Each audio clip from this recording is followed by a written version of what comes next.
Mhm.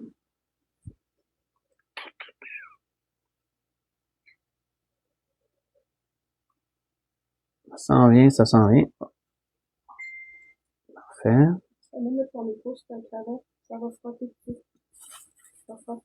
Ouais, mais non, mais d'abord, je vais le mettre juste plus loin. Mettons comme ça. Parce que quand je le mets sur la cravate, c'était justement là qu'on avait un problème. Mm-hmm.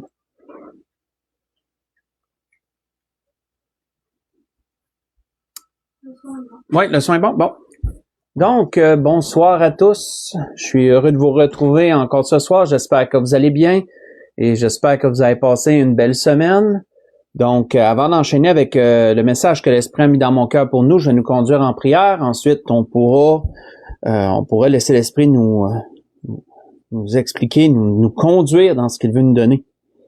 Éternel Dieu, on te loue, on te glorifie, Père. On te remercie, mon Dieu, pour tes grâces et tes bienfaits. On te remercie, Père, pour ces belles températures, mon Dieu, qui sont enfin arrivées, Seigneur, comme nous les attendions. Merci, mon Dieu du ciel, pour chacune de tes grâces. Mon Dieu, nous te prions de bénir cette soirée, d'être avec tous tes pasteurs, mon Dieu, qui vont apporter ta parole et qui ont pris le temps de préparer la nourriture spirituelle pour tes enfants. Te prions, mon Dieu du ciel, d'être avec leur bouche, de remplir leur bouche de ta parole et de les conduire, Seigneur, par ton esprit, mon Père. Mon Dieu, nous remettons entre tes mains cette prière. Et Père, nous te prions pour tes églises, garde-les sous ta main puissante et forte et sois avec toutes tes églises qui sont réunies ce soir, Seigneur. Mon Dieu, te prions pour tous ceux qui sont malades. Te prions de mettre ta main puissante sur eux et de leur accorder la grâce de ton relèvement, Seigneur, le soulagement et la guérison de leurs maux, Père. Mon Dieu du ciel, nous te prions pour tous ceux qui ne sont pas sauvés, tous ceux qui ont entendu parler de toi. Te prions, Père, de faire germer cette parole dans leur cœur, de les amener, Seigneur, lentement mais sûrement, Seigneur, de les convaincre de ta présence et de ta véracité, mon Père, et de ton authenticité, de ton existence, et de les amener, Père, à te donner leur vie à travers Jésus-Christ, et à t'accepter, et à accepter ton salut comme sauveur, Seigneur. Entre tes mains, nous remettons notre prière, mon Père. Nous te louons, et nous t'adorons, et c'est encore dans le précieux nom béni Saint Jésus que nous avons prié. Amen. Donc, pour ce que l'Esprit veut nous donner ce soir, je vais vous inviter à tourner dans Matthieu chapitre 3. On va lire du verset 13 au verset 17 de l'Évangile selon Matthieu au chapitre 3, verset 13 au verset 17.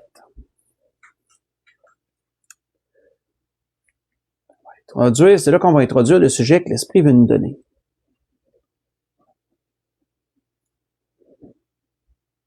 Donc, il est dit, « Alors Jésus vint de la Galilée au Jourdain vers Jean pour être baptisé par lui.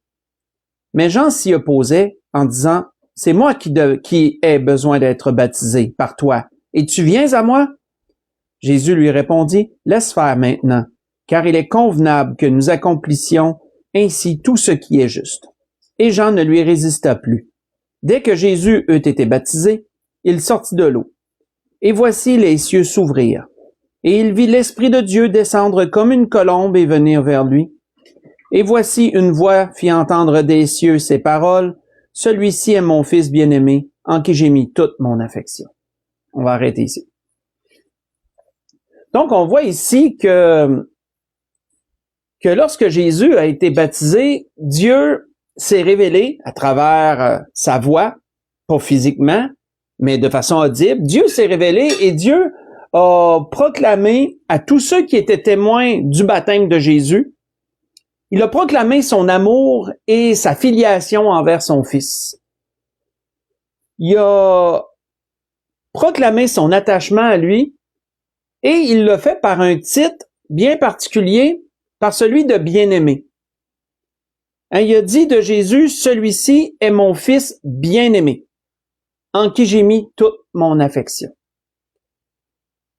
Quand on regarde ce titre que Dieu lui a donné pour manifester, pour démontrer toute l'affection qu'il avait pour son Fils Jésus, on voit que le mot grec ici employé est agapetos. Et agapetos veut dire bien-aimé, bien sûr, mais veut dire aussi estimé, cher et favori.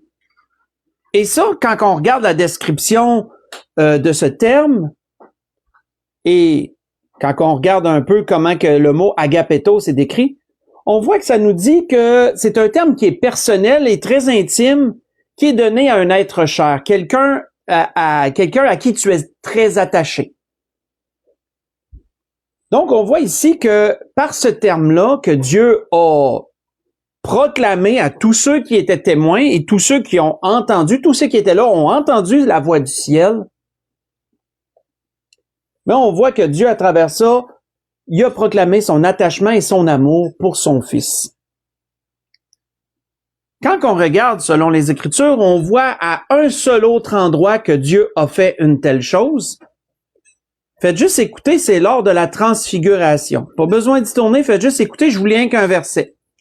On voit que lorsque Jésus a amené Pierre, Jacques et Jean sur la montagne et qu'il a été transfiguré devant eux, lorsque la vision, lorsque les Moïse et Élie s'en retournaient et qu'il n'allait rester que Jésus, encore là, Dieu a fait la même chose que lors du baptême de Jésus. Qu'est-ce que Dieu a fait? Il nous a dit que, comme il parlait encore, une nuée lumineuse les couvrit, et voici une voix fit entendre de la nuée ces paroles, « Celui-ci est mon Fils bien-aimé, en qui j'ai mis toute mon affection. » Écoutez-le. Dans Matthieu chapitre 17, verset 5. Encore là, ici, le même mot, agapetos, est utilisé pour les mêmes raisons. Quelqu'un qui t'est cher, quelqu'un qui t'est favori, quelqu'un qui est estimé et bien-aimé. Et on voit que c'est les deux seuls endroits où, à ma connaissance du moins, Dieu a fait entendre sa voix du ciel et a appelé son Fils, a proclamé et a donné ce titre à son Fils de bien-aimé. Et on voit qu'à toutes les fois que Dieu a fait ça, c'était pour une raison très précise, c'était pour faire connaître publiquement à tous ceux qui étaient là et à tous ceux qui ont entendu comment que Dieu aime son Fils, comment qu'il est attaché à lui. C'était un témoignage que Dieu lui-même rendait à propos de son Fils. L'Esprit veut nous faire explorer ce soir, frères et sœurs, ce terme, bien-aimé. Parce que c'est un terme qu'on retrouve plus d'une centaine de fois à travers les Écritures. C'est un terme, contrairement à d'autres qui ont une définition propre, c'est un terme qui a plusieurs définitions.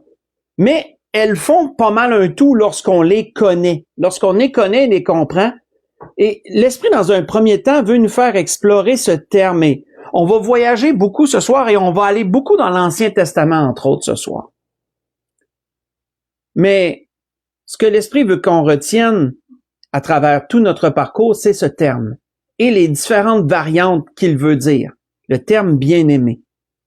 Dieu a appelé son Fils bien-aimé pour démontrer son attachement et son estimation qu'il avait pour son Fils, qu'il a d'ailleurs encore, bien sûr, pour son Fils. Mais le mot bien-aimé a beaucoup de sens différents. Et ça fait un beau complément lorsqu'on les connaît. Si on va dans l'Ancien Testament et qu'on va dans le Cantique des Cantiques, c'est pas un endroit où on va très souvent, mais dans le Cantique des Cantiques, chapitre 1. Cantique des Cantiques, chapitre 1. On va voir ici une définition très particulière du terme bien-aimé. Une définition qui se retrouve pas mal dans ce livre-là seulement. Il y a un autre endroit où est-ce que c'est utilisé, mais sinon, c'est pas mal exclusif au Cantique des Cantiques, où le mot bien-aimé se retrouve à plus d'une vingtaine de fois. Parce que le Cantique des Cantiques, pour ceux qui ne le savent pas, c'est une histoire d'amour qui a été composée par le roi Salomon. Et c'est une romance qu'il avait avec une Sulamite. Et il a composé ce cantique en rapport à cela. Dans le Cantique des Cantiques, et bien sûr, ça a une connotation spirituelle entre Christ et son Église aussi, pour ceux qui ont étudié le Cantique des Cantiques, là, vous voyez la connotation. Mais lisons quelques versets. Dans le chapitre 1, si on lit du verset 12 à 14, on voit qu'il est dit: Tandis que le roi est dans son entourage, mon art exalte son parfum. Mon bien-aimé est pour moi un bouquet de myrrhe qui repose entre mes seins. Mon bien-aimé est pour moi une grappe de Troène, des vignes d'Enguédi. Si ensuite on lit le verset 16, il est dit que tu es beau, mon bien-aimé, que tu es aimable. Notre lit, c'est la verdure. Très poétique en passant le Cantique des Cantiques. Si on saute au chapitre 2, qu'on lit le verset 3, on voit qu'il est dit, comme un pommier au milieu des arbres de la forêt, tel est mon bien-aimé parmi les jeunes hommes. J'ai désiré m'asseoir à son ombre et son fruit est doux à mon palais. Si on lit ensuite versets 8 et 10, on va terminer notre lecture là. Il est dit, c'est la voix de mon bien-aimé. Le voici, il vient, sautant sur les montagnes, bondissant sur les collines. Mon bien-aimé est semblable à la gazelle ou au faon des biches. Le voici, il est derrière notre mur, il regarde par la fenêtre, il regarde par le treillis. Mon bien-aimé parle et me dit, lève-toi mon ami, ma belle, et viens. On va arrêter ici. Donc, vous avez pas mal le portrait. C'est une histoire d'amour, c'est une belle romance. Et le Cantique des Cantiques va comme ça, c'est une histoire progressive. Mais, comme on l'a vu, le terme bien-aimé, dans le peu qu'on a lu, se retrouve plusieurs fois, et comme je vous le disais, il se retrouve à plus d'une vingtaine de fois au total quand on parcourt tout le livre au complet. Mais ici, le bien-aimé est un mot hébreu qui se dit dod et qui veut dire qui est aimé, qui est bien-aimé. Et ça, ce terme-là, employé ici, désigne plutôt ça désigne, comment je pourrais dire, ça désigne une grande proximité puis une grande intimité. Quand on utilise dod en hébreu, ça désigne une proximité puis une intimité. Et c'était surtout employé chez les amoureux. Comme on a pu le deviner, ça va dans le sens. Le mot dod est employé surtout chez les amoureux en hébreu. Et pour montrer un sentiment aussi d'appartenance entre les deux. Un sentiment qui est fort entre deux personnes qui s'aiment. On voit que c'est pourquoi que Salomon appelait la Sulamite ma bien-aimée et que la Sulamite appelait Salomon son bien-aimé. Et ce sentiment d'appartenance, on le voit entre autres dans le chapitre 2, le verset 16, où il est dit « Mon bien-aimé est à moi », dit-elle. « Mon bien-aimé est à moi et je suis à lui. Il fait paître son troupeau parmi les lys. » Donc, on voit encore l'histoire d'amour et le sentiment d'appartenance. « Mon bien-aimé est à moi et je suis à lui. » Quand on regarde, comme je vous ai mentionné, le sens bien-aimé ici qu'on a vu, qui est un lien intime et un grand attachement, on le retrouve pas à beaucoup d'endroits dans la Bible, c'est pas mal exclusivement là, on le retrouve seulement à un seul autre endroit, et c'est un prophète qui a composé un cantique à propos de Dieu qui le mentionne. Faites juste écouter. Le prophète Ésaïe, qui était vigneron de métier, compose un cantique pour démontrer la relation entre Dieu et son peuple d'Israël et tout ce que Dieu avait fait pour elle. Et ce cantique a une forme imagée. Mais on voit, écoutez comment qu'Ésaïe commence le cantique. Ésaïe dit, je chanterai à mon bien-aimé. Il dit ça de Dieu, là. Je chanterai à mon bien-aimé le cantique de mon bien-aimé sur sa vigne. Mon bien-aimé avait une vigne sur un coteau fertile. Et là, il continue en disant, il remua le sol, etc., etc. Sur une forme imagée, il voulait démontrer comment Dieu s'est pris un peuple, il s'est associé, il a pris ce peuple-là, il s'est associé à ce peuple-là, et comment Dieu l'a délivré d'Égypte, etc., etc., sous forme imagée d'un homme qui se prépare une vigne, qui enlève les pierres, prépare le terrain, bâtit une tour, etc., etc. Je vous invite pour ça à lire dans Ésaïe chapitre 5, versets 1 à 7. Vous allez le voir décrit assez clairement. Mais on voit ici à travers, c'est le seul autre endroit où on retrouve ce terme-là, bien-aimé, mais dans le sens qu'on l'a vu dans le Cantique des Cantiques. Et on peut voir à travers ça à quel point Ésaïe était un passionné de Dieu et à quel point il était attaché à Dieu. Et son amour pour Dieu était quand même très grand à ce prophète pour avoir appelé Dieu son bien-aimé. C'est d'ailleurs le seul prophète ou la seule personne qui appelle Dieu de cette façon-là. Peut-être qu'il y en a eu un autre, mais en tout cas, c'est un des rares. C'est un des rares qui appelle Dieu de cette façon-là. Donc, on va voir comme ça d'autres définitions du terme bien-aimé, toujours, comment c'est employé. Et vous allez voir, l'Esprit veut nous amener avec ça. Pour un deuxième terme, toujours dans le même sens, dans le psaume 108, si on recule au psaume 108, bien sûr, il y a David.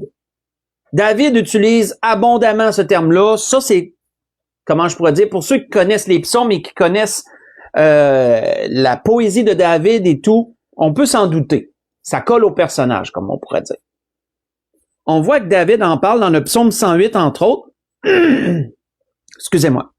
Psaume 108, si on lit à partir du verset 4 jusqu'au verset 7.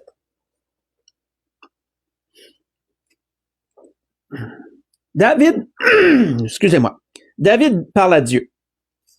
Il dit, « Je te louerai parmi les peuples éternels. Je te chanterai parmi les nations. Car ta bonté s'élève au-dessus des cieux et ta fidélité jusqu'aux nues. Élève-toi sur les cieux, ô Dieu, et que ta gloire soit sur toute la terre, afin que tes bien-aimés soient délivrés, sauve par ta droite et exauce-nous. » On va arrêter ici. Encore là, vous voyez ici, David mentionne ce terme « bien-aimé ».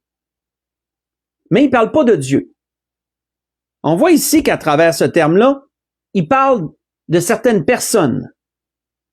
Il parle des bien-aimés de Dieu. Le terme ici employé, c'est un mot hébreu qui se dit yédid. Et yédid veut dire bien-aimé, charmant et digne d'amour. Et ça, c'est donné dans le sens quand que tu tiens particulièrement à quelqu'un. S'il y a quelqu'un qui t'est précieux, quelqu'un qui t'est cher, ben, dans le terme hébreu yédid, tu vas l'appeler comme ça. Qui veut dire bien-aimé.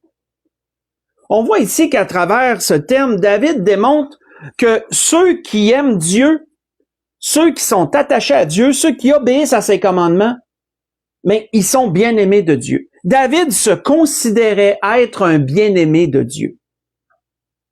On voit qu'ici, d'ailleurs, il applique ce terme un peu à lui-même et à tous ceux qui aiment Dieu. C'est pour ça qu'il disait, élève-toi sur les cieux, ô Dieu, et que ta gloire soit sur toute la terre, afin que tes bien-aimés soient délivrés.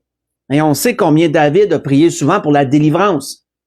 Donc, on voit qu'il s'inclut dans ce terme, afin que tes bien-aimés soient délivrés. Tes bien-aimés, ceux que tu trouves dignes d'amour, ceux que tu aimes.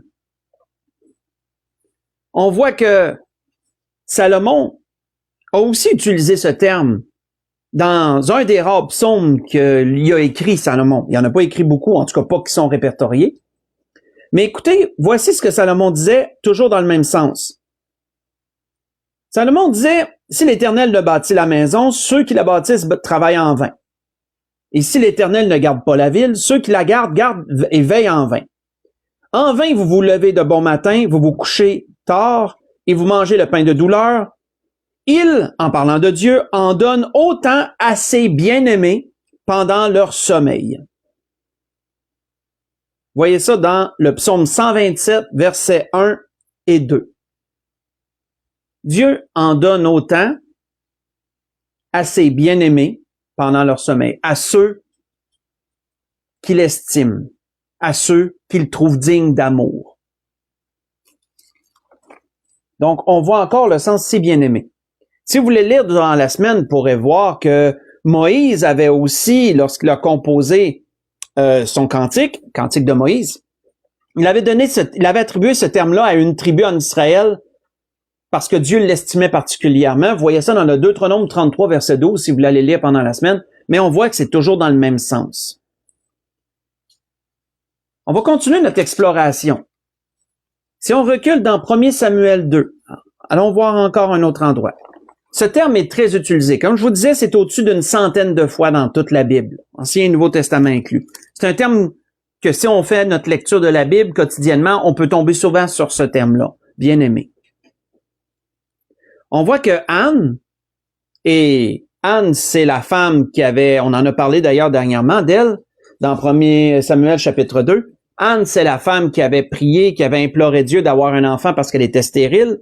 Et elle avait dit à Dieu qu'elle consacrerait cet enfant, son fils, elle le consacrerait à Dieu si Dieu le lui accordait. Et on voit que Dieu le lui avait accordé. C'est elle qui a mis au monde Samuel. On a touché à, d'ailleurs, l'histoire de Samuel dernièrement. Et on voit qu'après après que Dieu l'ait exaucé, Anne a composé un cantique qu'on retrouve dans 1 Samuel 2. C'est le cantique d'Anne. Et si on lit du verset 6 à 9 de son cantique, on voit qu'Anne nous dit « L'Éternel fait mourir et il fait vivre. Il fait descendre au séjour des morts et il en fait remonter. L'Éternel appauvrit et il enrichit, il abaisse et il élève. De la poussière il retire le pauvre et du fumier il relève l'indigent. Pour les faire asseoir avec les grands, et il leur donne en partage un trône de gloire. Car à l'Éternel sont les colonnes de la terre, et c'est sur elles qu'il a posé le monde. Il gardera les pas de ses bien-aimés, mais les méchants seront réduits au silence dans les ténèbres, car l'homme ne triomphera point par la force. » On va arrêter ici. Il gardera les pas de ses bien-aimés.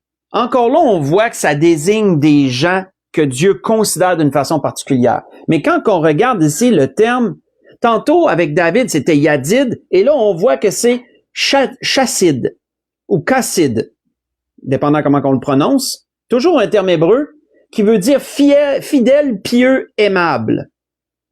Donc, on voit ici qu'il y a une nuance. On parle de gens fidèles.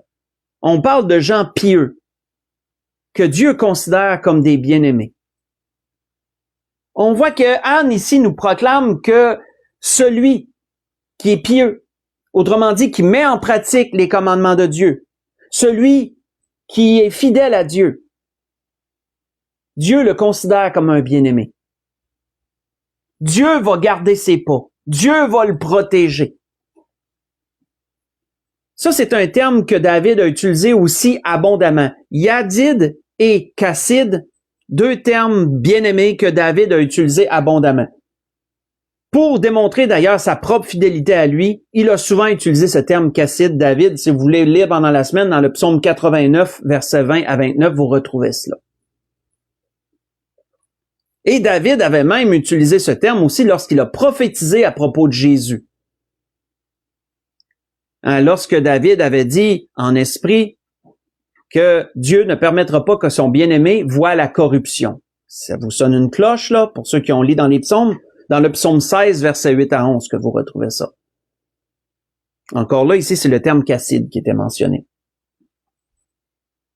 Donc, frères et sœurs, on aurait pu aller comme ça dans bien d'autres endroits, parce qu'on aurait pu aller dans Daniel aussi, qui a été appelé un bien-aimé de Dieu, et on aurait pu aller dans beaucoup d'exemples comme ça dans l'Ancien Testament, mais si on prend ce qu'on a accumulé comme bagage, on voit le terme bien-aimé, et là, je vous ai épargné quand même beaucoup d'endroits, j'ai été dans seulement quelques endroits, mais on voit qu'il y a des nuances. Mais ça se rapporte pas mal tout le temps toujours à la même chose, mais il y a des nuances. C'est différents termes qui sont employés pour le même mot. On a vu en introduction que c'est agapétos qui a été mentionné quand Dieu a parlé de son fils. Celui-ci est mon fils bien-aimé, pour démontrer l'attachement qu'il avait envers son fils et la grandeur de son amour pour lui. On a mentionné aussi comment que dans le Cantique des Cantiques, c'est un terme qui désignait une grande intimité, dod, le mot dod. On a vu que dans les psaumes, David l'a mentionné sous le terme Kassid, qui désignait aussi quelqu'un qui est charmant, quelqu'un qui est digne d'amour, quelqu'un qu'on affectionne. On a vu aussi le terme qu'on vient de voir, Kassid, qui démontre la piété de quelqu'un, la fidélité, la piété de quelqu'un, à travers le terme bien-aimé. Et dans toutes ces choses, frères et sœurs, pourquoi l'Esprit nous a fait parcourir les Écritures et nous a fait voir ces différentes significations de ce mot? Ben, c'est parce que tous ceux qui sont en Jésus-Christ sont aussi appelés des bien-aimés. Ça, on va voir ça ensemble dans Colossiens. Là, on s'en va dans le Nouveau Testament. On réunit ça ensemble Dans Colossiens chapitre 3, si vous voulez tourner avec moi. Dans Colossiens chapitre 3. Colossiens chapitre 3. Si on lit du verset 12 à 15. Où l'apôtre Paul parle à l'Église aux Colossiens. Et qu'est-ce qu'il leur dit? Colossiens chapitre 3, verset 12 à 15. Il leur dit, ainsi donc, comme des élus de Dieu saints et bien-aimés, revêtez-vous d'entrailles de miséricorde, de bonté, d'humilité, de douceur, de patience. Supportez-vous les uns les autres, et si l'un a sujet de se plaindre de l'autre, pardonnez-vous réciproquement. De même que Christ vous a pardonné, pardonnez-vous aussi. Mais par-dessus toutes ces choses, revêtez-vous de l'amour qui est le lien de la perfection. Et la paix de Christ, à laquelle vous avez été appelés pour former un seul corps, règne dans vos cœurs et soyez reconnaissants. On va arrêter ici. On voit ici que l'apôtre Paul décrit le comportement du chrétien. Comment tous ceux qui sont en Jésus-Christ devraient se comporter envers leurs semblables et spécialement leurs frères et leurs sœurs dans le Seigneur. Mais à cause de quoi? Qu'est-ce qu'il disait au début? Ainsi donc, comme des élus de Dieu, saints et bien-aimés, faites toutes ces choses. Faites toutes ces choses parce que vous êtes des élus de Dieu. Dieu vous a élus avant la fondation du monde. Il vous a prédestinés, comme on l'a déjà vu dans un autre message, dans d'autres études. Il vous a prédestinés, choisis à l'avance pour être ses enfants d'adoption. Vous êtes des élus et à cause de votre filiation, à cause de votre attachement à Dieu à travers Jésus-Christ, vous êtes des bien-aimés de Dieu. Et à cause de cela, votre comportement devrait être de telle et de telle et de telle façon. Quand on regarde, frères et sœurs, dans le Nouveau Testament, on voit que l'apôtre Paul s'est approprié ce terme-là parce qu'il en comprenait la profondeur. L'apôtre Paul s'est approprié ce terme-là pour démontrer comment, et il le démontrait à peu près à toutes les églises auxquelles il a parlé, comment que lorsque tu es en Jésus-Christ, tu es un bien-aimé de Dieu. Il l'a mentionné à l'Église aux Romains, faites juste écouter, en disant, et c'était dans son introduction d'ailleurs de la lettre aux Romains, en disant à ceux qui, à Rome, sont bien-aimés de Dieu. Vous voyez ça dans Romains 1, verset 7. Là, je fais juste des bouts de versets, juste pour démontrer où est-ce qu'il mentionne. Il en a parlé de ça aux Corinthiens, il a dit aux Corinthiens, ayant donc de telles promesses, bien-aimés, purifions-nous. Vous voyez ça dans 2 Corinthiens 7, verset 1. On voit qu'il a parlé de cela aux Éphésiens, en leur disant, devenez donc les imitateurs de Dieu comme des enfants bien-aimés. Éphésiens 5, verset 1. Et un dernier endroit qu'on va voir, aux Thessaloniciens, il leur disait, nous savons, frères, bien-aimés de Dieu, que vous avez été élus. 1 Thessaloniciens, chapitre 1, verset 4. On voit que l'apôtre Paul s'était approprié ce terme-là pour désigner les enfants de Dieu, et il leur rappelait constamment cela à toutes les églises à peu près auxquelles il a parlé. Les Galates sont un des rares auxquels il n'a pas mentionné ce terme-là. Ça ne veut pas dire qu'il ne l'était pas pour autant. On voit que l'apôtre Paul s'était aussi approprié ce terme-là lorsqu'il parlait de ses collaborateurs, ceux avec qui il travaillait dans le Seigneur, pour démontrer la grandeur de l'affection qu'il avait pour eux. Entre autres, il l'a mentionné aux Corinthiens, il l'a mentionné à Timothée, et il l'a mentionné à Philémon, etc., etc. On retrouve dans ses lettres, lorsqu'il parlait de Luc, le médecin bien-aimé, et qu'il parlait aussi de plein d'autres personnes comme ça. Souvent, l'apôtre Paul ajoutait ce terme-là pour démontrer à quel point il les aimait, ces gens-là. Ils étaient attachés à eux. On voit que dans tous les cas, frères et sœurs, pour aller à la conclusion dans ces choses, on voit que dans tous les cas, le terme bien-aimé démontre un grand amour fraternel en Christ. Il démontre la valeur spirituelle de chaque croyant aux yeux de Dieu, parce que c'est pas n'importe qui peut être appelé des bien-aimés de Dieu. Ce n'est pas un terme qui est, comment je pourrais dire, qui appartient à ceux qui ne sont pas sauvés. Ce n'est pas un terme qui appartient à ceux qui n'ont pas de relation avec Dieu à travers Jésus-Christ. C'est un terme qui est exclusif, ça. Quand tu es un bien-aimé, c'est que tu appartiens à Dieu. Tu appartiens à Dieu, tu es sauvé à travers Jésus-Christ. Et ce terme-là t'est attribué. Ça démontre, frères et sœurs, on l'a vu dans toutes les définitions qu'on a vues, c'est un terme relationnel, ça, d'être bien-aimé. C'est un terme relationnel et ça démontre l'amour. Et frères et sœurs, l'Esprit voulait nous donner cela ce soir, bref message, l'Esprit voulait nous donner cela parce que trop souvent on va se dénigrer. Trop souvent on va se dire on peut peut-être se dire, parce qu'on vit des épreuves, on vit des difficultés, on va peut-être se dire que Dieu nous a oubliés ou que Dieu nous aime pas ou que Dieu, moi, tu sais, genre, il me néglige, il s'est détourné de moi, ou peu importe. Mais sachez une chose. Si vous avez accepté Jésus comme votre Sauveur et Seigneur, vous êtes un bien-aimé. Vous n'êtes pas n'importe qui. Vous êtes quelqu'un que Dieu chérit, que Dieu affectionne. Et si vous vivez selon les voies du Seigneur, que vous êtes une personne fidèle, une personne pieuse, d'autant plus ce terme vous est attribué, d'autant plus. Et l'Esprit voulait nous rappeler cela ce soir. C'est un terme qu'on retrouve à la grandeur des Saintes Écritures. Toujours pour des cas particuliers. Pour conclure, 1 Jean chapitre 3. On va conclure là. 1 Jean chapitre 3. 1 Jean chapitre 3, versets 1 à 3.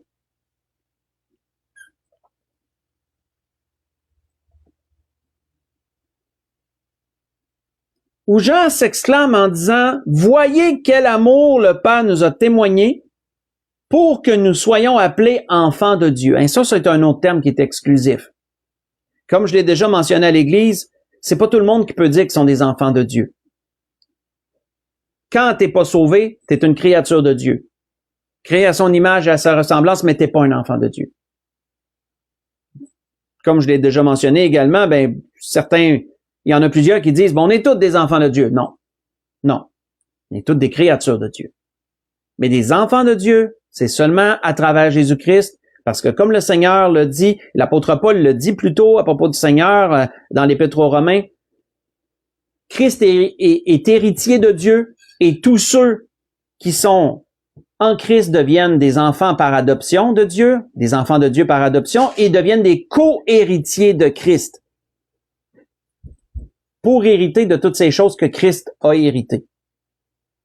Être un enfant de Dieu, c'est d'être adopté par Dieu et c'est d'avoir une relation avec Dieu et nul autrement. Mais on voit ensuite que Jean continue en disant, si le monde ne nous connaît pas, c'est qu'il ne l'a pas connu, en parlant de Dieu. Bien-aimés, nous sommes maintenant enfants de Dieu. Et ce que nous serons n'a pas encore été manifesté, mais nous savons que lorsque cela sera manifesté, nous serons semblables à lui parce que nous le verrons tel qu'il est. Quiconque a cette espérance en lui se purifie comme lui-même est pur. On va arrêter ici. Si quelqu'un n'est pas sauvé ce soir et qu'il entend ces paroles et qu'il aimerait ça être un bien-aimé de Dieu, il aimerait ça être un enfant de Dieu lui aussi. Il aimerait ça avoir une relation intime avec Dieu à travers Jésus-Christ. Il doit considérer Dieu tel qu'il est, doit croire en son Fils qu'il a envoyé ici-bas, mourir à la croix pour ses péchés, donc doit se considérer pécheur. Doit accepter le fait qu'il est pécheur et que sa fin est la perdition et que la seule manière de se réconcilier avec Dieu, c'est à travers Jésus-Christ.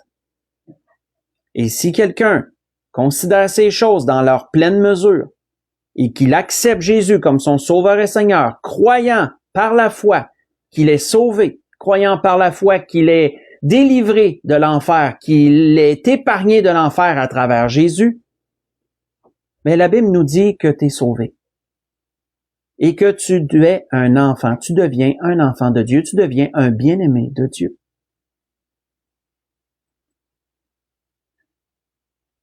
Mais aussi comprenons que à travers l'acceptation, il doit aussi y avoir un engagement devant l'Église assemblée, la proclamation, et aussi de traverser les eaux du baptême également pour désirer suivre le Seigneur et marcher avec lui.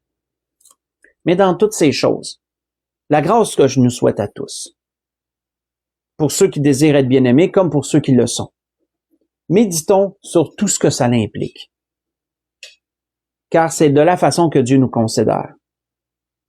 Et on ne devrait pas se dénigrer quand Dieu, lui, nous considère comme des bien-aimés. C'était ce que l'Esprit voulait nous dire ce soir. Donc, je voudrais vous souhaiter à tous et à toutes une belle fin de soirée, un bon restant de semaine, que le Seigneur vous bénisse, qu'il vous dirige toutes choses en tous vos besoins, qu'il vous dirige en toutes choses, excusez-moi, dans tous vos besoins. Donc, on va se voir dimanche comme à l'habitude. Soyez bénis, bonne fin de soirée.